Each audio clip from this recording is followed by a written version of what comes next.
కొట్టండి, మర్చిపోకుండా. నమస్కారం. ఈరోజు నేను జిన్ను ఎలా తయారు చేయాలో చెప్తున్నాను.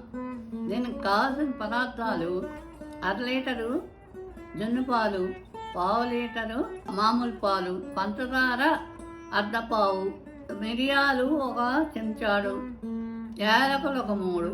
ఒకవేళ గేదె కానీ ఆవు కానీ ప్రవహించిన మొదటి రోజైతే 1 పావు మామూలు పాలు కలపాలి. రెండో రోజైతే పాలు కలపక్కర్లేదు.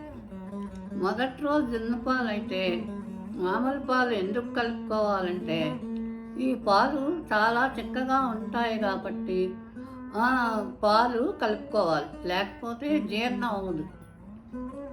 ఇప్పుడు జున్ను పాలు తీసుకొని దానిలో 1 పావు పాలు కలిపి పంచదార 1/2 పావు వేసి మిరియాలు యాలకుల పొడి దానిలో వేసి బాగా కలపాలి. అప్పుడు కుక్కర్లో పెట్టి ఉడికించాలి.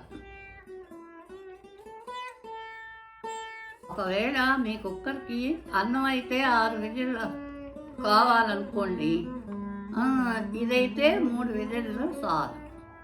బెల్లం సాయించినట్టయితే పంచదార బదులు బెల్లం వేసుకోవచ్చు. లైక్ చేయండి, షేర్ చేయండి, సబ్స్క్రైబ్ చేయండి, పక్కనున్న గంట కొట్టండి.